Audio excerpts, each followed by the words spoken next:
Bonjour, on se retrouve cet après-midi toujours sur le plateau de la Rêve 21.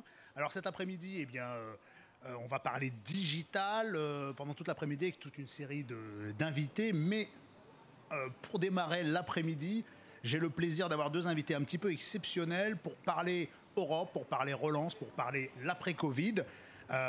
Donc on va tout de suite se retrouver après le jingle avec Eric Woerth et avec Enrico Letta. A tout de suite.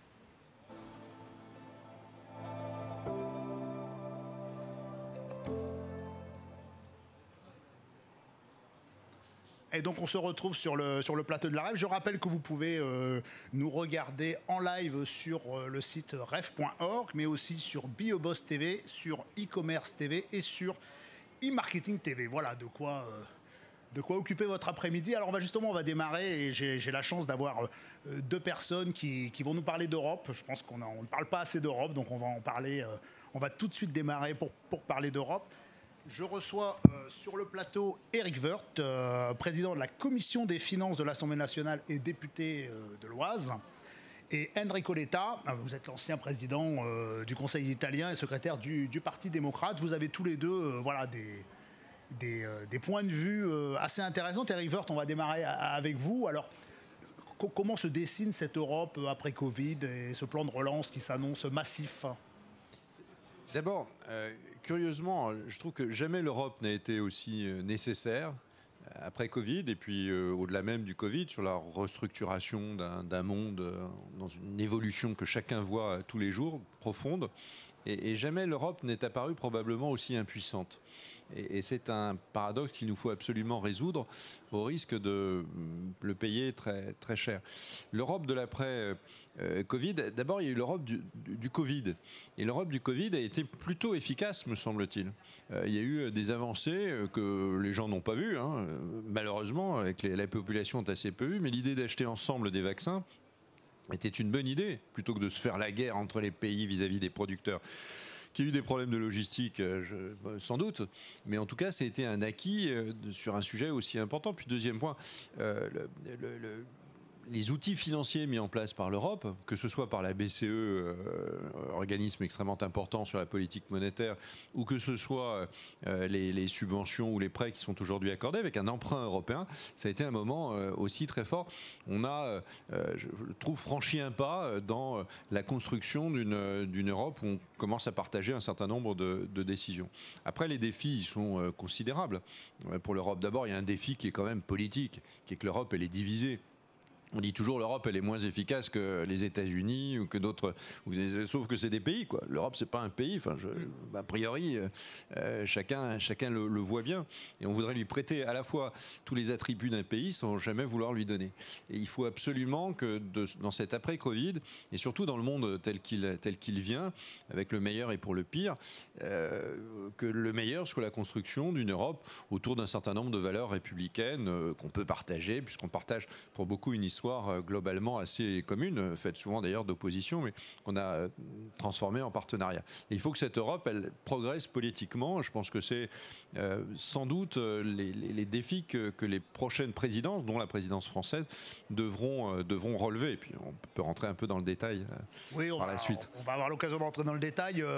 Monsieur Letta, en propos liminaire, comment vous la voyez, vous, cette Europe qui sort, peut-être pas unie, mais en tout cas qui commence à sortir la tête de cette crise sanitaire ?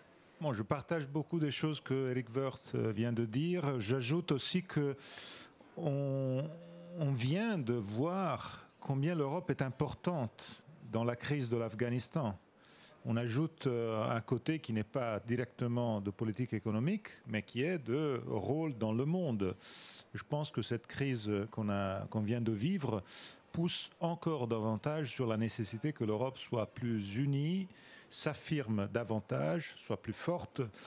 Et évidemment, de la crise du Covid, on sort avec une grande nouveauté qui est Next Generation EU, c'est-à-dire cette idée d'une dette commune et cette idée d'investissement commun qu'on est en train de faire. Et on a devant nous des échéances très importantes. Donc je mets tout de suite le pas en avant. les deux grandes échéances qu'on a, de mon point de vue, et là je pense que des pays comme la France, l'Italie, l'Espagne et naturellement l'Allemagne vont jouer le jeu, c'est premièrement le prochain pacte de stabilité. Quelles vont être les nouvelles règles de stabilité européenne, puisque les précédentes ont été mises d'à côté, et franchement, on ne peut pas dire qu'elles aient bien travaillé dans le passé. On a eu beaucoup de problèmes, donc on a un débat là-dessus. Et le deuxième point, de mon point de vue essentiel, puisque Next Generation EU est un grand pas en avant, je pense qu'il ne faut pas le lier seulement au Covid. Il faut voir comment on puisse se rendre permanent cet outil d'investissement, de dette commune, qui est en train de bien marcher, à stabiliser les marchés et à donner une idée d'une Europe qui peut effectivement faire la concurrence aux États-Unis et à la Chine, ou bien au moins tente de le faire. Si on n'a pas les outils pour le faire, on ne va pas être capable de le faire. Alors justement, Eric Woerth, vous pensez-vous que la France et un certain nombre de pays européens sortent un petit peu grandis, c'est-à-dire de cette contrainte de la crise sanitaire, on en a fait une opportunité, ou on continue à avoir toujours les mêmes problèmes, un peu les mêmes freins à cette construction européenne? Non, je pense qu'on en sort grandi. Je ne suis pas sûr que ce soit visible. Je parle pour l'opinion publique, parce que c'est ça qui est important. Il y a une crise de confiance considérable. Quand on dit ça, il y a des dizaines de livres qui doivent sortir chaque jour là-dessus, pour dire qu'il y a une crise de confiance entre ceux qui gouvernent et ceux qui sont gouvernés. Et c'est d'autant plus vrai que l'Europe est plus lointaine. Donc c'est compliqué, il faudra à un moment donné résoudre ça. C'est pour ça que je parlais d'une résolution politique aujourd'hui de l'Europe. Les présidences doivent d'abord mettre en avant l'idée de mutualisation et aller plus loin dans l'intégration européenne. Il n'y a pas d'autre manière. Il faut bien montrer l'utilité de l'Europe. On voit bien qu'il n'y a pas de politique étrangère. C'est très compliqué tout ça, hein, sans parler de la défense. Tout ça est évidemment extrêmement compliqué. Mais enfin, il y a quand même beaucoup d'autres pays, d'autres puissances qui ne nous veulent pas nécessairement du bien, sur lesquels on doit pouvoir agir. Et on ne peut pas agir divisé. On ne peut pas agir avec des pays qui, chaque jour, rêvent d'un nouveau Brexit, quoi. C'est pas possible. On ne peut pas agir avec des pays qui, du nord au sud, de l'est à l'ouest, se divisent sur la notion même d'Europe. Et les défis, ils sont pas tellement inscrits dans les traités européens. Le défi climatique, il n'est pas tellement inscrit dans le traité européen. C'est vrai pour les migrations. Enrico Letta faisait référence à l'Afghanistan. C'est des sujets qui touchent chacun, tout le monde. J'imagine que l'opinion publique italienne était suffisamment chahutée sur ce type de sujet. Elle doit être épidermique. Et l'opinion publique française l'est aussi. Quelle réponse on peut essayer d'apporter en commun, en respectant évidemment les droits de l'homme et les valeurs républicaines et les valeurs universelles qui sont les nôtres. Sur le plan financier, moi, je trouve que la BCE a vraiment bien agi. C'est un acquis de la crise précédente qui se retrouve à plein dans cette crise, et qu'il faut évidemment essayer de consolider tout cela et faire converger ce qui continue à diverger. Faire converger nos économies et nos politiques sociales, par exemple, c'est très important. Et les critères des traités d'aujourd'hui doivent être sans doute profondément révisés en essayant de montrer en quoi l'Europe peut être plus intégrée sans que chaque pays perde son identité, son histoire, sa souveraineté nationale. Ce sont des défis considérables, qui ne sont pas des défis techniques, qui sont de vrais défis politiques et qui s'adressent à toutes les démocraties européennes. Alors justement, Enrico Letta, vous avez un prisme un peu plus italien, évidemment, mais vous avez aussi une bonne connaissance de ce qui se passe en Europe. Est-ce que vous pensez, vous, que l'interaction entre les États, enfin les coopérations entre États en Europe s'améliore avec cette crise ou... Bon, franchement, on a fait un grand pas en avant avec soit la coopération en matière de vaccination. Je pense que ça a été un énorme pas en avant. On a commencé avec une grande crise au début de cette pandémie, les pays européens qui étaient entre eux divisés et on n'était pas capable de faire les choses ensemble. Et puis maintenant, on se trouve avec l'Europe qui a pris le leadership. Et je pense que ce que Thierry Breton est en train de faire est remarquable, très important et très positif. C'est un peu la démonstration du fait que quand on a les moyens et on s'affirme comme souveraineté européenne et comme puissance européenne, on peut agir et agir pour le meilleur. De l'autre point de vue, je crois que, au moins je vois le changement radical qu'il y a eu dans l'opinion publique italienne, qui était plutôt en majorité eurosceptique. il y a 1 an et demi, qui aujourd'hui a viré vers une euro-positivité. Ça faisait beaucoup d'années qu'on n'était pas dans ce mood.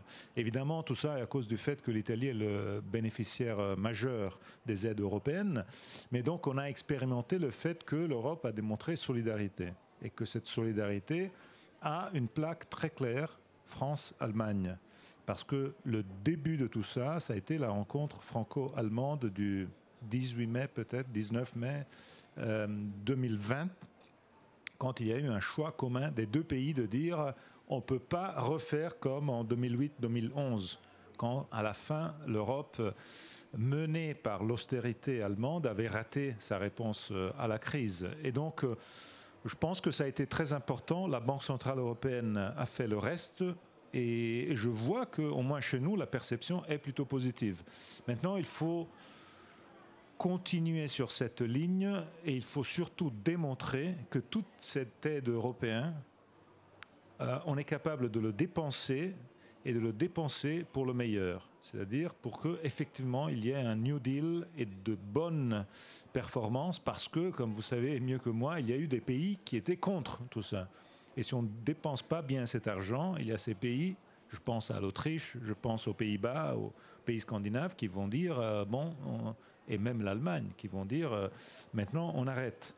J'ajoute une dernière chose qui est donc il faut bien dépenser, il faut bien faire ces choses-là, mais il va y avoir 2 élections qui vont avoir un rôle décisif pour le futur de l'Europe, 2 élections nationales en Allemagne fin septembre et naturellement en France mai prochain. Ces 2 élections vont donner une idée de ce que l'Europe peut être. Moi, j'espère que ça va être une idée en continuité avec les choix qui ont été faits l'année passée, avec l'idée que l'Europe soit capable donc de solidarité. Et j'espère que soit l'Allemagne, soit la France vont faire des choix qui soient ancrés en cette idée d'avoir plus d'Europe, plus d'intégration, et même d'étendre cette intégration dans des domaines comme sécurité et défense, que jusqu'à hier étaient un peu tabous, mais aujourd'hui, après Kaboul, deviennent beaucoup plus importants que hier. Alors justement, vous parliez de Kaboul, c'est très intéressant. Comment on évite de refaire les erreurs du passé? C'est-à-dire qu'à chaque fois qu'on a un problème politique qui devient migratoire finalement, puis économique, comment on évite les erreurs du passé? En tirant les enseignements, quoi, en faisant le bilan des choses et puis en se posant des questions. Ce que font assez peu les gouvernements, ils tirent assez peu des leçons de leurs propres échecs ou des échecs des prédécesseurs. C'est malheureusement... Moi j'aime bien l'idée de plan de relance. De plan d'investissement pour être plus exact. J'aime bien cette idée.